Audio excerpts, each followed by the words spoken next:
안녕하십니까. 반도체 소식을 전하는 고독 달팽이 김석준 소장입니다.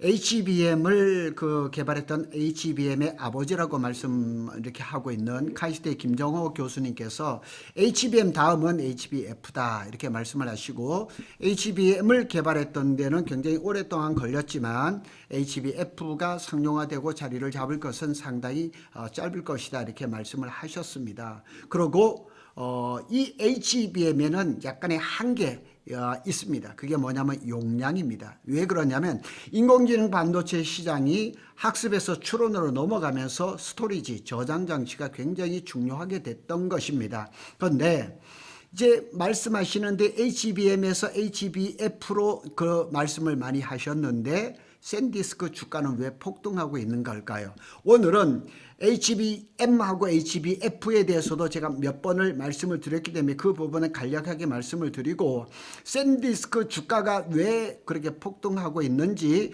그것도 한번 살펴보도록 하겠습니다. 저 김정호 교수님의 말씀을 한번 들어보고 가겠습니다. GPU의 혁신은 끝나가고 있다. 인공지능 AI 시대에 돈 버는 건 메모리 반도체 장사인데 그중에 속도는 HBM, 용량은 HBF가 맡게 될 것이다. 우리가 카이스트의 김정호 교수님은 모두가 인정하는 HBM의 아버지입니다. 그래서 이렇게 말씀을 하는 거죠. HBM 다음은 HBF다. AI 메모리는 전월세 시대가 온다. 참 상상하지 못할 이런 말씀을 하시는데, HBM하고 HBF에 대해서는 비교에 대한 말씀을 제가 조금 드리고 샌디스크에 대해서 말씀을 좀 드리도록 하겠습니다. 저는 주식을 하는 방송은 아니지만 제가 방송을 하는 거 보고 샌디스크에다가 주식을 투자를 해서 재미 보신 분들 제가 몇 번을 만나보고, 얼굴은 모르지만 저에게 카카오 선물들 보내주시는 분도 봤습니다. 그래서 삼성에 계신 분도 샌디스크에 놓다가 아주 수익률을 많이 보고 이런 분들도 좀 봤습니다. 그래서 오늘은 한번 앞에 부분은 짧게, 뒤에 부분은 조금 길게 이렇게 가보겠습니다. HBM과 HBF, 속도와 용량의 역할 분담 이렇게 보시면 됩니다. 그래서 HBM은 휘발성 D램의 휘발성이라는 게 뭐냐면, 전원을 넣어서 작업을 하는 동안 데이터가 있지만은 전원을 끄는 순간 데이터가 다 날아갑니다. 그런데 이 HBM이 그런 역할인데 GPU 옆에 바로 붙어서 실시간으로 연산을 담당합니다. 그래서 핫 메모리 이렇게 얘기를 합니다. 그래서 초고속 대역폭이 굉장히 큽니다. 그래서 여기서 이제 구분을 잘 해놨죠. 그래서 HBM을 하고 HBF, 여기는 이제 휘발성이라는 거, 여기는 비휘발성. 그러니까 HBF는 F가 플래시 메모리다 보니까 작업을 다 해도 데이터가 날아가지 않고 저장이 되는 거죠. 그리고 낸드 플래시는 만들기가 좀 수월합니다. 그래서 지금은 HBM은 지금 12단, 16단 이렇게 얘기하지만 낸드 플래시는 SK 하이닉스 같은 경우는 321단, 삼성전자는 290단, 아마 올해 안에 아마 삼성전자가 400단대가 나올 것 같아요. 전력 소모는 HBM이 월등히 높습니다. 여기 HBF는 낮습니다. 전력을 많이 쓰니까 그만큼 발열이 많다는 얘기죠. 그 다음에 쓰기 회수는 여기는 무제한입니다. 저장이 안 될 뿐이에요. 근데 요거는 약 한 10만 회. 그 다음에 용량은 64GB인데 이거는 512GB. 이거 지금 요렇게 나왔지만은 사실은 테라바이트도 가능한 겁니다. 그래서 저장 용도는 이제 학습이나 추론이고, 변수 저장이라든가 여기에는 추론이 핵심이 되는 겁니다. 그래서 HBM하고 HBF는 만드는 거는 HBF가 수월한데 장단점은 다 있습니다. 그래서 한계가 있죠. HBM이 용량이 있고 가격이 매우 비싸고 수가 증가할수록 발열이라든가 수율 문제가 있을 수가 있습니다. 있을 수가 아니라 있습니다. 그런데 HBF는 비휘발성, 위에서 다 보셨죠? 그래서 GPU 옆에서 대용량 데이터를 저장할 수 있는 콜드 메모리라고 말을 씁니다. 그래서 장점이 있습니다. HBM 대비해서 10배 이상의 용량을 축적할 수 있고, 전력 효율이 우수하고 캐시라든가 멀티모달 히스토리 이런 데서는 굉장히 최적합니다. 그러나 HBM보다 느리지만 기존 SSD에 대비해서 GPU와 물리적으로 훨씬 가깝습니다. 자, 이렇게 여러 자료들을 제가 좀 준비하고 있는데, HBM은 아직까지 지금 16단은 아직 상용화되지는 않았습니다. 12단이 지금은 상용화돼 있죠. 이 GPU를 중심으로 해서 그러면 HBF를 독단적으로 쓸 건가? 지금 HBM이 독립적으로 쓰고 있지만 이렇게 보완적인 그런 단계로 갈 것 같습니다. 하여튼 이런 거는 이렇게 참고를 해주시고, 김정호 교수님께서 했던 말씀을 한번 다시금 보겠습니다. HBM은 책꽂이, 그러니까 개인적으로 책꽂이를 해봐야 그 책이 뭐 얼마나 되고 데이터가 얼마나 되겠습니까? 그런데 HBF는 도서관이라는 얘기예요. 그래서 AI가 과거 기억을 꺼내 쓰는 시대에서 GPU 옆에 대용량 메모리, 그러니까 HBM 같은 경우는 현재 과거의 기억을 꺼내 쓰는데 HBF는 거대한 도서관이란 말이에요. 데이터가 저장된 도서관이니까 그 옆에서 즉시 데이터를 쓸 수 있다는 얘기죠. 그래서 이 이제 그 엔비디아의 최신 GPU 루빈도 2대를 결합한 거. 그래서 뭐 하여튼 이런 것을 쭉 따져본다면 HBM의 한계가 뚜렷하다는 거죠. 자, 오늘 본론적으로 말씀을 드리고 싶은 거는 여기입니다. 삼성전자, SK하이닉스, 카이스트하고 샌디스크가 연결이 돼서 HBF를 개발을 하고 있습니다. 그래서 이 김정호 교수님이 대단하죠. HBM의 구조 개념을 창안한 그 아버지고, 하여튼 이런 것들이 쭉 나옵니다. 그래서 제조 주도권은 삼성전자와 SK하이닉스가 다 쥐고 있죠. 두 회사만 가능한 조합입니다. D램, 낸드에서 HBF, TSV라든가 패키징, 하이브리드 본딩, 이런 것들이 삼성하고 SK하이닉스가 주도를 할 수 있다는 얘기죠. 김정호 교수님의 발언을 또 한번 살펴보겠습니다. HBF는 HBM과 같은 공정에 동시에 양산 가능한 것은 삼성하고 SK하이닉스 뿐이다, 이렇게 말씀을 하셨습니다. 그래서 얼마 전에도 이제 그 뭐 이렇게 그 컨소시엄 컨퍼런스 이런 데서 말씀을 하시기를 이렇게 지금 길게 이렇게 말씀을 하셨습니다. 그러고 하시는 말씀이 절대적으로 내줘서는 안 될 시장이라고, 안 될 영역이라고 딱 말씀을 하셨습니다.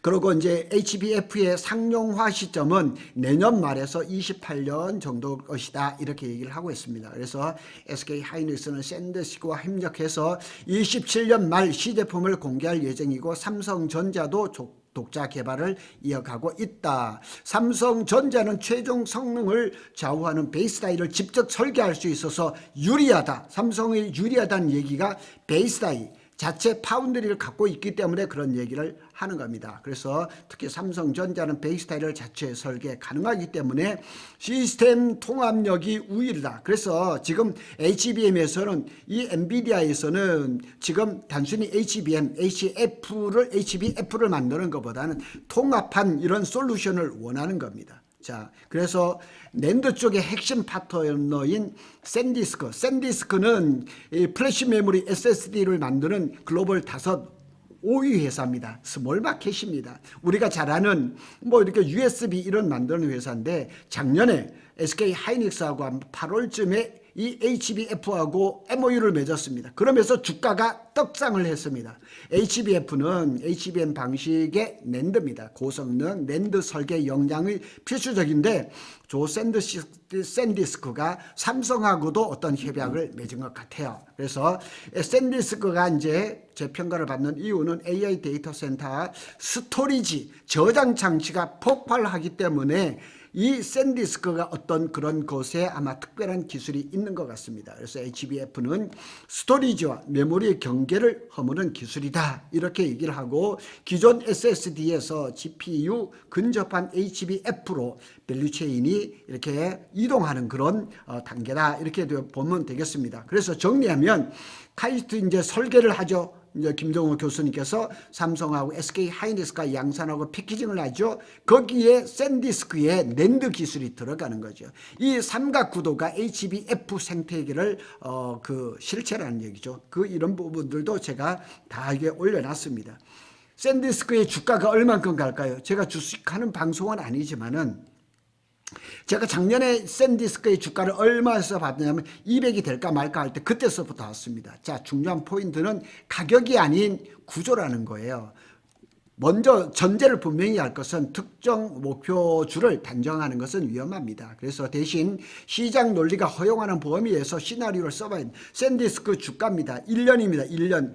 그래서 지금 이렇게 보면 최대 이렇게까지 올라갔는데 여기서 조금 떨어졌죠. 그래서 샌디스크의 주가를 한번 보면 이렇습니다. 지금 많이 내렸죠. 이제 584.55달러인데 1년을 본다면 1494% 거의 15배가 올랐습니다. 15배. 어마어마한 겁니다. 그러면 샌디스크가 얼만큼 올라갈 거예요? 제가 이런 샌디스크에서 물어볼 때는 항상 하는 얘기가 있습니다. 샌디스크의 폭발은 떡상은 지금이 아니에요. 작년에 10배를 올랐어요. 10배거예요. 그럼에도 불구하고 지금을 보는 주식은 아닙니다. 그럼 언제를 볼 것이냐?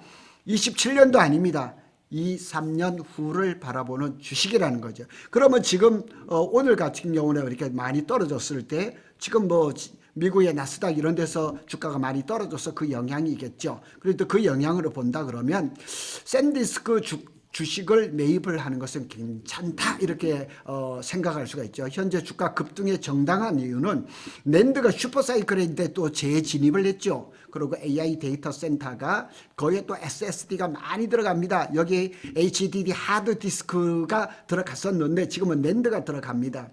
공급 증설이 잘 안 되죠. 그리고 22, 23년도에 그때쯤에 낸드 감산을 많이 하고 그 다음에 증설을 하지를 않았습니다. 그래서 가격 탄력성이 비탄력적이에요. 그냥 계속 올라갈 겁니다. HBF라는 상위 기술 옵션을 보유를 하고 있죠. 그래서 단순히 샌디스크를 단순히 낸드 회사가 아니라 AI 메모리 스택의 한 축으로 리데이팅 이런 말을 쓰는데 리데이팅은 시장이 그 기업을 바라보는 등급. 그래서 어떤 같은 레벨에서 어떤 데는 5달러 정도의 수익을 내는데 샌디스크 같은 경우는 10달러를 낸단 말이에요. 이 다른 차원이 다른 같은 업종에서 사업을 하고 있지만은 수익률이나 이런 걸 봤을 때는 완전히 그냥 이 떡상하는 기업들을 리레이팅이라고 얘기를 하더라고요. 그래서 시나리오별로 이제 프레임을 한번 짜보면 시나리오 A 보수적으로 HBF는 27, 28년도 이제 초기가 채택이 될 겁니다. 매출 기여가 이제 초기라서 크게 많이 매출에 크게 하지는 않아요. 이제 현재 밸류에이션을 유지를 하고 변동성이 서서히 확대가 되겠죠. 시나리오 B를 이제 기본 그 스택입니다. AI 출원용 HBF가 채택이 시작하고 28년부터 채택이 되겠죠. SK 하이닉스가 HBF를 양산에 성공하고 삼성도 성공을 하겠죠. 그러면 메모리 멀티플 재평가 구간에 진입을 하겠죠. 그런데 샌디스크가 그때부터는 낸드 회사가 아니라 AI 인프라 회사로 인식이 전환되기 시작하는 거죠. 그리고 이제 기본적으로 본다면 이렇게 평가를 할 수가 있습니다. 그런데 조금 좀 강하게 좀 한번 시나리오 그 이제 C로 한번 해본다 그러면 엔비디아, 구글, AMD 플랫폼에서 HBF를 공식적으로 채택한다. 그러면 HBM 플러스 HBF가 이제 하이브리드 이제 그냥 두 개가 표준화가 되는 거죠. 과거 HBM 초기에 SK 하이닉스가 리레이팅 했던 것과 유사합니다. 그래서 이 경우 주가는 얼마를 갈 것이냐 이런 것보다는 어디까지 재평가가 가능한 기업인가가 문제로 바뀔 것입니다. 그래서 투자은행 뭐 이렇게 레이몬드 제임스란 뭐 이렇게 한가 아웃퍼폼 등급으로 이렇게 상향을 했어요. 리레이팅도 뭐 그런 얘기지만 수요는 매우 강력함이 앞으로 더 커질 가능성이 크다. 그리고 공급은 수년간 매진이 된 정도로 빠듯하다. 그러니까 지금 낸드 플래시는 지금은 부르는 게 값이고 지금 그 구매 담당자들은 줄을 서 있습니다. 그런데 이 샌디스크에 그 지금 HBF가 아니라 낸드 플래시 하나만 가지고도 실적이 좋게 나올 것은 틀림없다는 얘기죠. 아웃퍼폼에 대해서도 제가 블로그에 올려놨습니다. 자, 결론을 한번 지어보겠습니다. HBM이 속도의 끝판왕이라 그러면 HBF는 용량의 시작입니다. 그래서 김정호 교수님께서 HBF는 삼성전자, SK 하이닉스의 제조력, 샌디스크의 낸드 플래시 기술이 결합이 되면서 AI 메모리판을 전월세 구조 그냥 갖다 쓰는 이런 구조로 바뀔 것이다 이렇게 얘기를 한 것입니다. 그러니까 지금 반도체가 떡상을 하고 있는데 그 중심에 삼성전자와 SK 하이닉스가 그 간 가운데 있습니다. 그리고 지금 뭐 다른 JP 모건이나 이런 데서는 삼성과 SK 하이닉스가 두 개 합쳐서 영업이익이 내년에 2027년에는 540조가 될 것이라는 이런 전망까지 나오고 있습니다. 반도체에 대한 공부도 해야 되겠지만 반도체 주식, 그 다음에 또 로봇이라든가 이런 데 전력이라든가 이런 쪽의 주식은 하나쯤 가져가는 것은 좋을 거라고 저는 생각이 됩니다. 고독 달팽이는 삼성전자와 SK 하이닉스의 반도체 소식을 빠르게 전해드리고 있습니다. 감사합니다.